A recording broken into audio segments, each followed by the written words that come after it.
یہ ان لوگوں کا جلسہ ہے جو بھارت کی آزادی میں ان کے بزرگوں نے حصہ لیا تھا. یہ ان لوگوں کا جلسہ ہے جنہوں نے انگریزوں سے مقابلہ کر کر اپنی جان کی عظیم قربانی دے کر اس ملک کو آزادی دلوائی. یہ ان لوگوں کا جلسہ ہے، ان لوگوں کو خراج عقیدت پیش کرنے کا جلسہ ہے جو سن 57 کی جنگ آزادی میں اپنا سب کچھ قربان کر دیا بھارت کو آزادی دلانے کے لیے.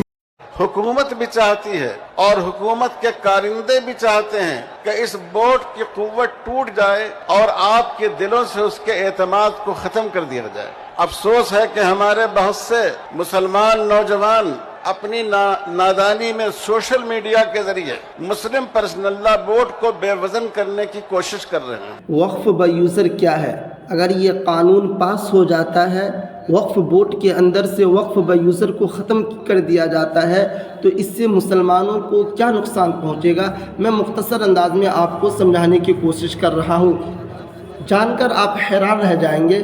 حیدرآباد وقف ایکٹ کو لے کر سپریم کورٹ میں سماعت جو ہوئی تھی، اس دوران آرٹیکل 26 اور مذہبی حقوق سمیت کئی مسائل پر بات ہو رہی تھی، لیکن اس دوران زیادہ تر بحث وقف بائی یوزر یعنی وقف از صارف پر ہو رہی ہے. عدالت نے قانون سے اس شک کو ہٹانے کے بارے میں مرکز سے جواب طلب کیا ہے. عدالت نے کہا کہ اس کی وجہ سے ہزاروں سالوں سے موجود مذہبی املاک کی حیثیت ختم ہو سکتی ہے.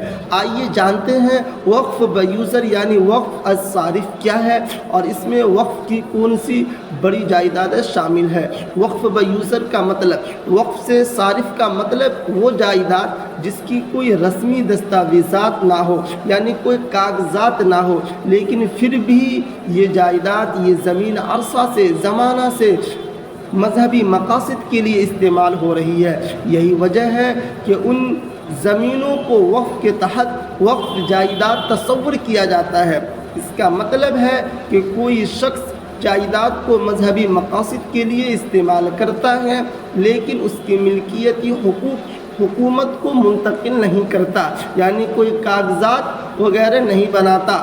ایسی جائیدادیں قانونی طور پر کسی شخص کی ملکیت نہیں ہوتی، لیکن وہ استعمال ہوتی ہے. مثال کے طور پر جیسے میری زمین ہے، میں نے اپنی زمین پر مسجد بنا دیا، مدرسہ بنا دیا، عیدگاہ بنا دیا، قبرستان بنا دیا، عبادت خانہ بنا دیا، یتیم خانہ بنا دیا، لیکن کوئی کاغذ اس کا میں نے نہیں بنایا. اب آگے سنیے کون سی وقف جائیدادیں شامل ہے. ہندوستان کے وقف اثاثہ جات کے انتظامی نظام کے اعداد و شمار کے مطابق ملک میں کم و بیش 28 لاکھ وقف جائیدادیں ہیں. یہ 38 لاکھ سے زیادہ کے رقبے پر پھیلی ہوئی ہیں. اس میں سے 4 لاکھ جائیدادیں وقف بائی یوزر ہیں، یعنی جن کے پاس کوئی کاغذات نہیں ہیں. وقف املاک میں مساجد، قبرستان، دکانیں، مکانات، مزارات اور درگاہیں شامل ہیں. نئے قانون کے تحت وقف بائی یوزر میں تبدیلی. نئے قانون کے تحت کسی بھی جائیداد کو محض اس بنیاد پر وقف قرار نہیں دیا جا سکتا کہ وہاں زمانے سے مذہبی سرگرمیاں جاری ہیں. اب کسی بھی نئے وقف کا اعلان کرنے کے لیے اس سے متعلق قانونی دستاویزات کا دکھانا ضروری ہوگا. نئے قانون کے تحت ایک طرح سے وقف الصارف کو ختم کر دیا گیا ہے.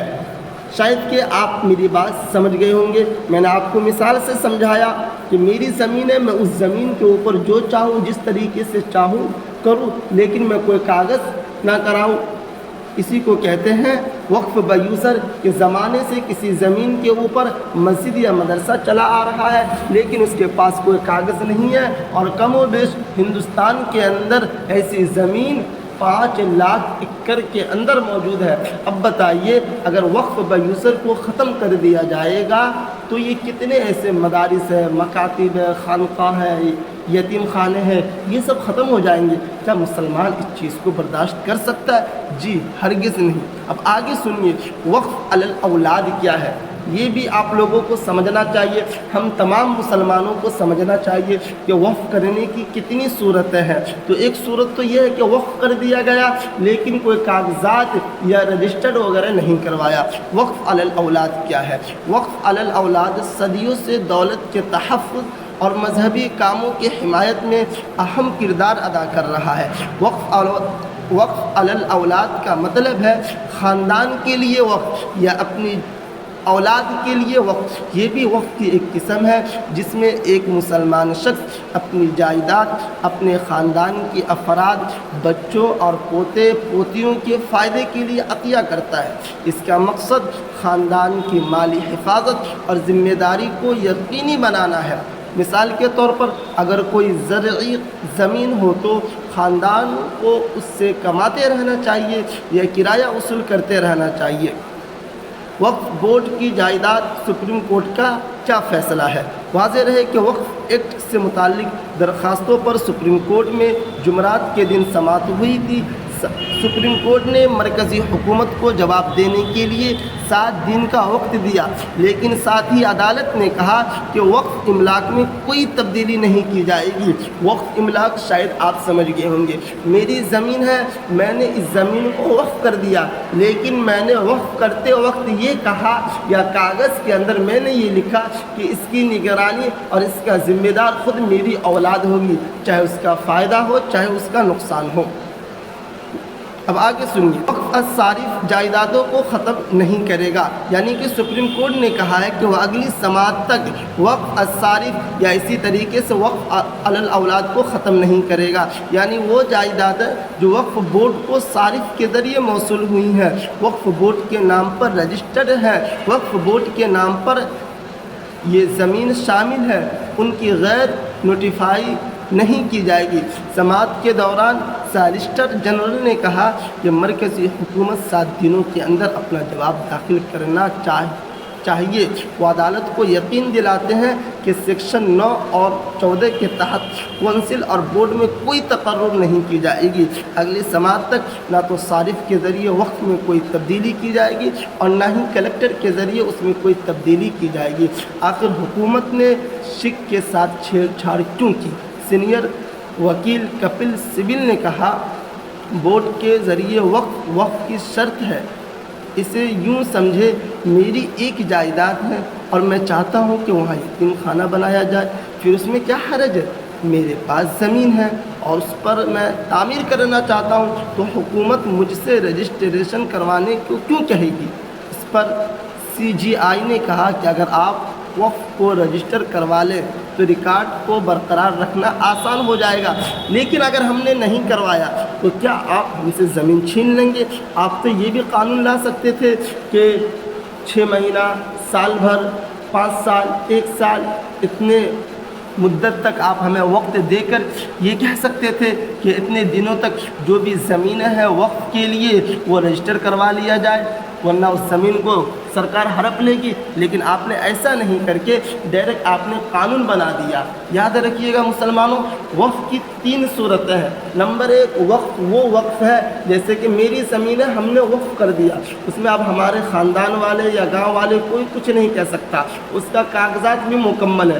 دوسرا وقف کرنے کی صورت یہ ہے کہ ہم نے زمین تو وقف کر دیا، لیکن ہم نے وقف کرتے وقت یہ کہا کہ اس کی ذمہ دار، اس کا نگراں میری خود اولاد یا میرے خاندان والے ہوں گے، یا اس کا کرایہ آئے یا اس کا نقصان ہو یا اس کا فائدہ، اس کی ذمہ دار خود میری اولاد ہوگی۔ تیسری صورت یہ ہے کہ ہم نے زمین کو وقف کر دیا اور اس کا نگران بھی ہم نے کسی کو نہیں بنایا، بلکہ ہم نے یوں ہی چھوڑ دیا اور کوئی کاغذ وغیرہ بھی ہم نے نہیں کروایا، رجسٹر وغیرہ نہیں کروایا۔ یہ بھی وقف کی ایک صورت ہے، اور یہ صورت جو ہے وقف بیوزر کے اندر آتا ہے، اور اس وقف بیوزر کے اندر تقریباً کم و بیش 5 لاکھ ایکڑ زمین موجود ہے۔ اس لیے ہمارے جتنے بھی رہبر ہیں، علماء ہیں، پریشان ہیں، سنگھرش کر رہے ہیں، سڑکوں پہ نکل رہے ہیں، میں عوام سے یہ کہنا چاہتا ہوں کہ ہمارے قائد، ہمارے رہنما، ہمارے لیڈر جب بھی ہمیں آواز دے تو ہندو مسلم نہ کر کے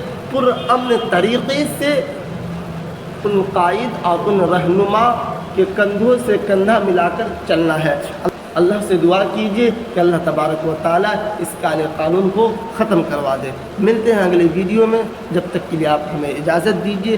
آپ کا بھائی عبید اللہ قاسمی آپ لوگوں کو یہ ویڈیو کے اندر جو جانکاری میں نے دیا ہے کیسا لگا کمنٹ میں ضرور